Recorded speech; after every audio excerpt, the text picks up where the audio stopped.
which is again a statement by the High Representative regarding the UN High-Level Summit on addressing large movement of refugees and migrants. So, High Representative, you have again the floor. Thank you very much. Thank you. Well, first of all, thank you for this debate. I know that you're always surprised that I thank you for this debate, but I really think that it is important that we have issues on the agenda regularly. And I have always noticed that the European Parliament has kept a constant focus on migration. And I'm sure you will remember this very well. Just 2 years ago, migration was very low on our common European agenda.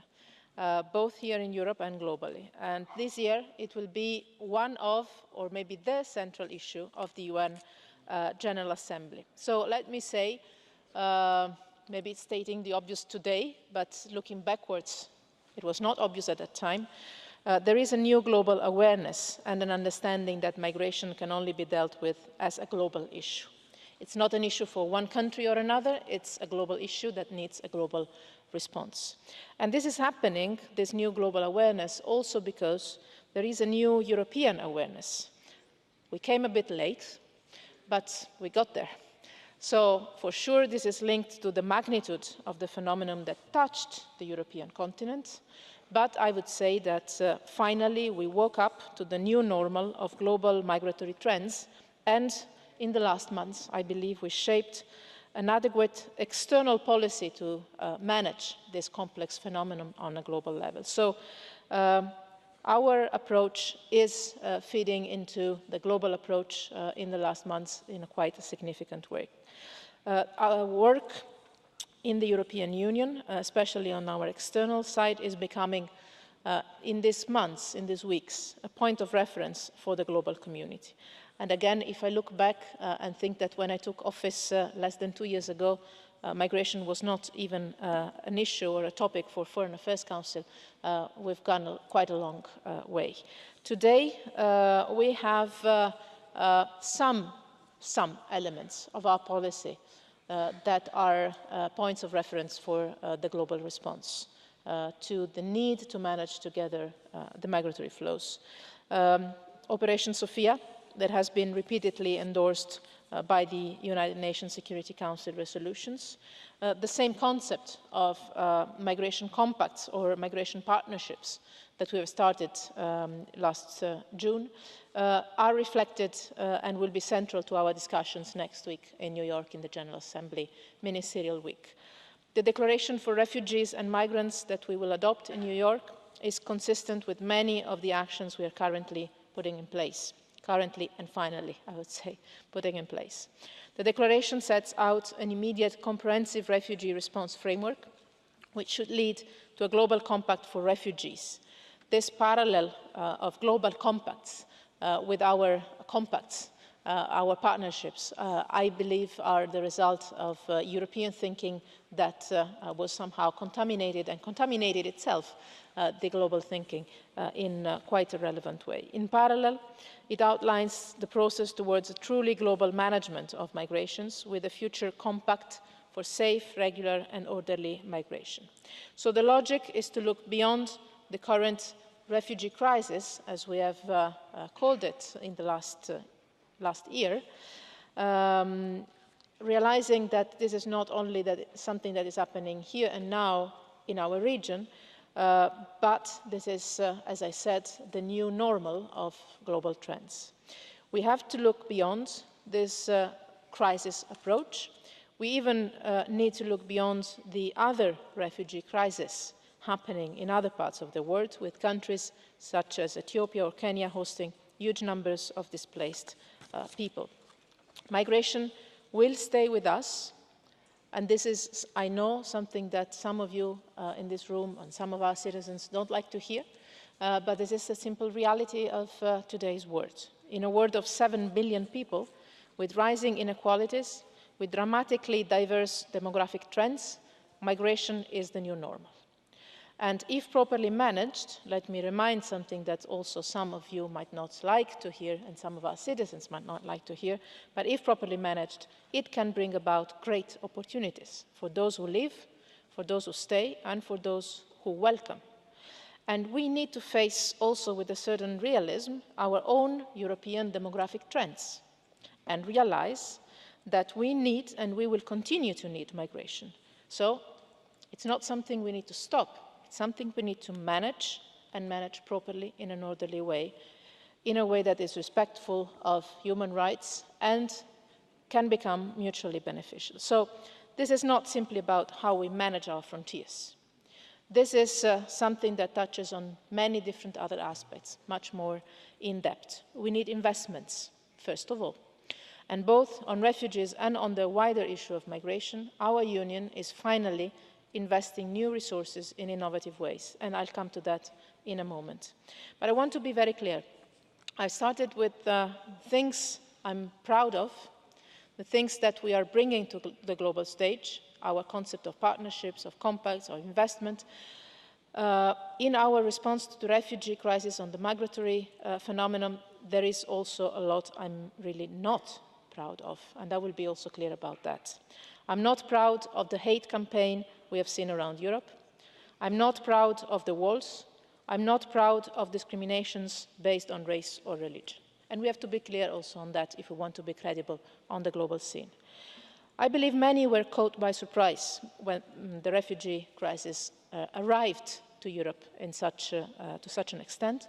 I understand that many are scared, but we have also shown that we can manage both the emergency and the long-term challenge. So, to go back to the things I'm proud of, because I believe that in these times we need a bit to focus also on what we're good at. I'm proud of the unity we have shown in creating and running together Operation Sophia. I'm proud of the lives we have saved. I'm proud that we've mobilised incredible resources, especially to build schools and hospitals, but especially on education for refugees. I'm proud that we are finding innovative tools, from debit cards to the migration compacts, to help millions of refugees in Turkey, Jordan and Lebanon. And the same goes for our long-term approach. This is something I'm finally proud of. The world is changing fast, and we couldn't just stick to the old way of doing things. So we've started to change the way of doing our things. I know that most of the debate around this has been focused in our member states in particular on the issue of returns and readmissions, and that is indeed part of our policies. But readmission, obviously, is important to move towards a better system for human mobility, to make it sustainable, providing better channels for legal migration and discouraging or preventing dangerous travels through the desert or at sea.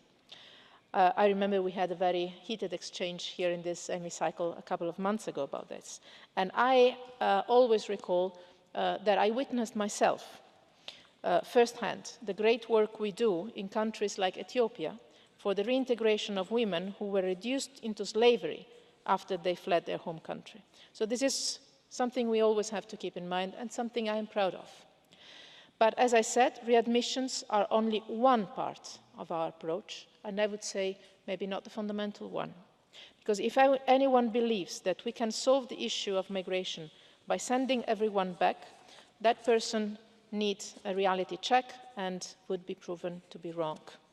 We need to work hard within the countries of origin and to look beyond the short term. As I said, readmissions and returns are an important part of our policy, but it's only one part. We need to look at the causes of the huge migratory movements we're facing in the world, and we need to tackle them where they are. This is the reason why we are investing in a new approach based on partnership. As I see, our African friends are now truly willing to engage with us and to take responsibility, with a new, true commitment to a common, shared approach to manage properly and together migration. We are opening somehow a new chapter, I think, based on partnership. And this is not happening without a reason. There is this global awareness shaping up between those who understand that migration is there to stay and has to be managed together. And this is the new global context we are living in. This new global context also requires, from our side, creativity, respect, and the ability to bring about new instruments. Public resources alone will never be sufficient in an era of harder financial constraint, even more so. But our funds can help mobilise private investors and international institutions towards shared strategic goals. And this is the core idea behind our new external investment plan, which we have just established today. European firms are already employing hundreds of thousands of people in Africa, but also in our neighbouring countries, generating wealth both in those continents, in those countries, and here at home. But to expand business or to move into a new country, often a very difficult one, they need security and protection from risks, being it financial, legal, or due to instability. So we can provide them with a guarantee, and this is what the new investment plan will do. We are getting to establishing new tools for dealing with an unprecedented challenge. We're changing our mindsets, and this is quite difficult to do, but finally I believe we might get there.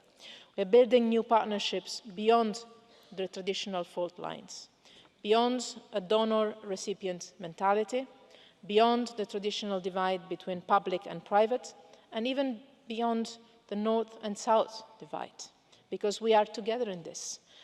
So that's why the partnership approach is so crucial. Ultimately, we are calling for a global partnership to deal with migration. And the UN summit will be an important step in this direction. This can be the beginning of a new path, also for the UN approach to migration and refugees. But for the first time in history, 193 countries will gather together and commit to a common approach to migration. And this is already a major achievement, determined also, I would say mainly, also to the contribution of the European Union. Now we will need to ensure that intentions are turned into actions and that our European Union process feeds into a global engagement to shape up the world migration system. We do count also on the Parliament to make this a reality and to continue engaging with us on the follow-up to the UN summit in New York. It is an opportunity. It is an opportunity that Europeans cannot miss, and Europe can and must lead the process, also following up the UN summit in New York towards a global partnership on migration. But let me stress here again, we can play this key role on the international global level on creating this new global compact for migration. First, if we are consistent internally. Second, if we are united in this approach. And here comes also the role of the Parliament. I believe that no matter if you come from the right or the left, or from Portugal or Finland, or from the far east or the far west of the European Union, we all share an interest to make migration managed, properly managed and sustainable, and to invest in our neighbours' development. And when I say neighbours, I include the whole continent of Africa, which is our neighbour. So I really count on your support, but more than that, let me say I count on your work, and I especially look forward to reading your report to move towards a system for human mobility that is fit for the 21st century. Thank you very much.